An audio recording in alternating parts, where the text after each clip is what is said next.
in today's episode, what I want to do is I want to talk about Andy Burnham's first week in office. Now, in case you live under a rock, you will know that Andy Burnham is now the new Prime Minister of the UK following Keir Starmer's resignation, and he has had quite an interesting week. There's been some ups and there's been some downs, and I'm basically going to go through what I think has been good and what I think hasn't been so good from him so far.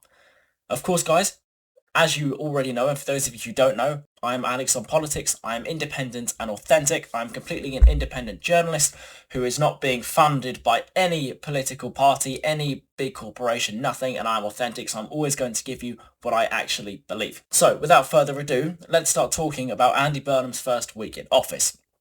Starting off with basically the first thing that he announced when he came into office, which was actually a policy, which was the 5% off VAT on energy bills.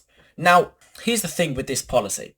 It's a good policy because any saving of money, regardless of how much it is welcome in the UK with the current cost of living crisis, especially when it comes to energy because, we have the highest energy prices in the entirety of Europe and most of the Western world.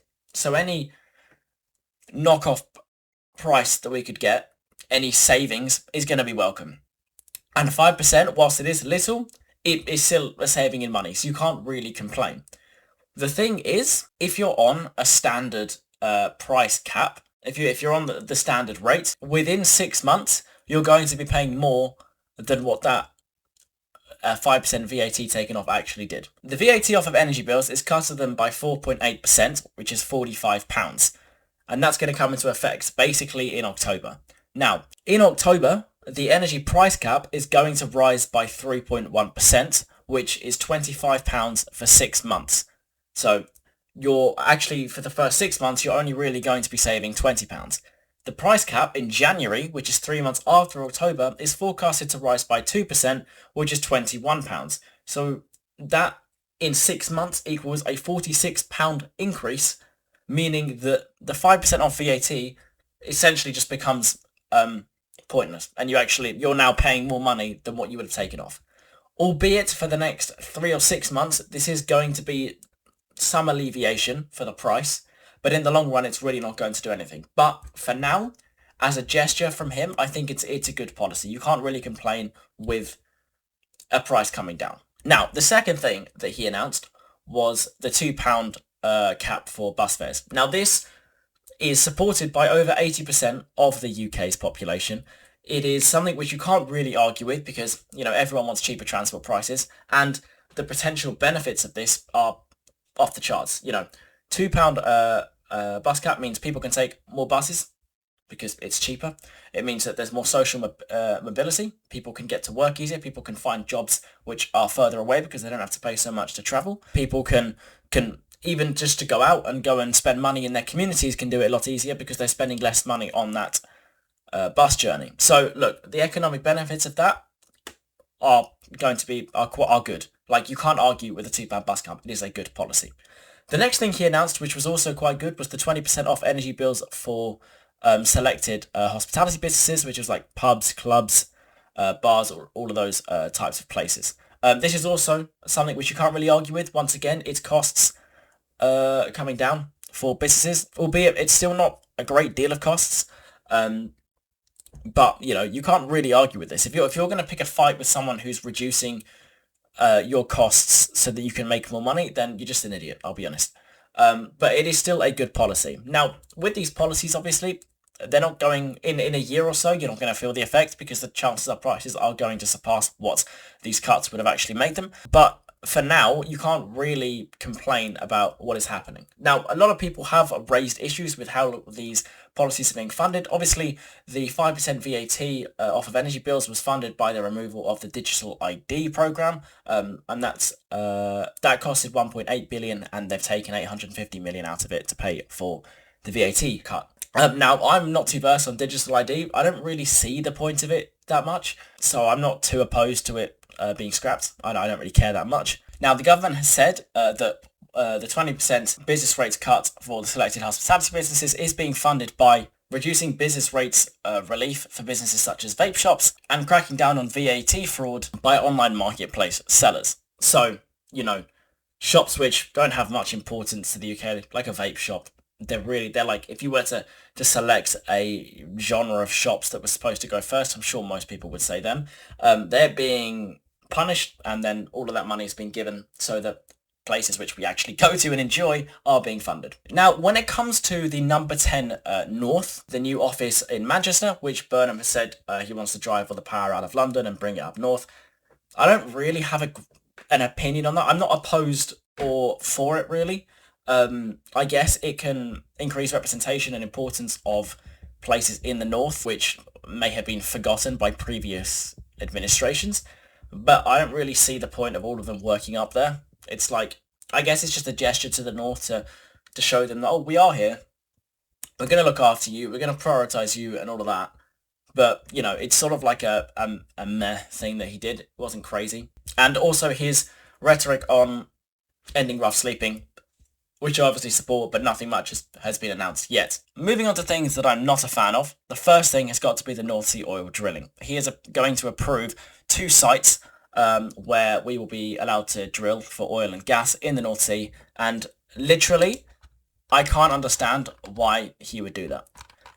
I'm going to read out to you my opinion on this, because I think it's a completely pointless exercise, and we could use our funds a lot better than this. Okay, so obviously, as we know, there are 2 North Sea oil and gas fields, which is Rosebank and Jackdaw. Pretty much all the infrastructure there has already been built. The government has already given the company Adura, who's managing it all, around 4 billion in tax reliefs in order to build the infrastructure. So the entire project is going to cost 11 billion. 91% of all of that is going to come through tax loopholes. Okay, first good thing. So in total, the 2 sites are going to generate about £3 billion per year at their peak, with 30 billion over their entire lifespan, which is about 20 to 30 years. So worst case scenario, we're only going to be averaging about £1 billion a year generated.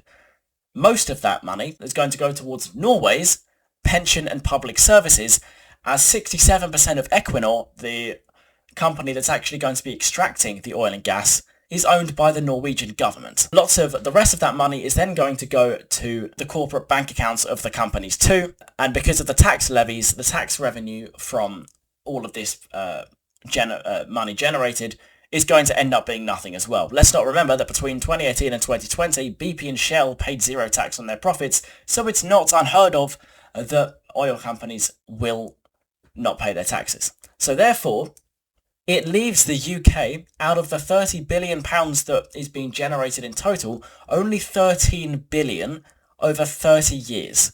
So we're only making £300 million a year. And that comes to the UK supply chain activity and the wages plus the multiplier, which is ridiculous. Plus, the entire project is only going to generate 552 permanent jobs. 552 for 2 sites that are going to cost the UK 10 billion. Now, on the other side, for every 1 billion invested in the green economy, roughly 11,000 people are directly employed. And that's come from The Guardian has reported this. And the sector has a 2.85% multiplier, meaning that for every 1 billion invested, we generate nearly £3 billion in the sector. And this is higher than that of the fossil fuel sector, okay? Workers in the green sector are also 48% more productive than the national average, and each individually generate nearly £120,000 per year in GVA. And that's come from energydigital.com. Green energy developments are also to create between 1.5 and 3 times more jobs than the fossil fuel sector. And that's from the World Resources Institute. So for the entire development, if we weren't going to give them any tax reliefs, and we would have kept the 4 billion that we've already basically lost out from giving them those reliefs, over 31,000 green sector jobs would have been created if we'd invested it into the green economy, and 12 billion would have been created straight away. That's within a year. Let's not remember also, financial analysis by WWF Norway and Uplift warned that if global oil prices average around $70 a barrel, the massive upfront tax breaks combined with future decommissioning reliefs means the UK public purse would actually incur a net loss of over 250 million over the life of the field. So if global oil prices average around $70 a barrel, we're going to be losing money every single year of this project. So all in all, this project is absolutely pointless. we're not going to make any money. Also, we're not going to, whatever these right-wingers may tell you, we're not getting the oil. The oil goes straight onto the international market, which is then sold to the highest bidder from all the countries in the world. And we're not the highest bidder because we don't have that much money. We're not going to compete with the likes of China if they need our oil. I don't know why they would. Maybe they would. Okay? We're not going to get that. And it's much better if we just invest in the green sector, which is reliable, which is going to be cheaper, and is going to be our own. We won't have to rely on any other country. And because even in this project, we're basically relying on Norway. It's ridiculous. And I don't think we should go anywhere near leasing out these projects for these oil fields. And another thing that I actually do like that Andy Burnham has done, which is pause the prisoner release scheme. Obviously, the last thing we need to do is release prisoners before their sentencing ends. And because the Tory government literally failed to build any more prisons, we now have a huge backlog and literally the prisons are full. So if he expands on that and actually builds some more prisons, then that will be a lot better. But for now, pausing the early release scheme and letting people who literally had longer sentences to fulfill back onto the streets, probably not a good idea, and I think that it's a good thing that he has stopped that. But apart from that, I think I've covered basically what I think has been good and what I think has not been so good from Andy Burnham. Obviously, he is now... I don't know who polled this. It might have been more in common. He is the only Prime Minister, I think in the last 5, that's actually polled as a positive in terms of his popularity rating. And Labour, as of recording, have actually topped their first poll in a year and a half, which is absolutely incredible for someone who's literally been in office for a week.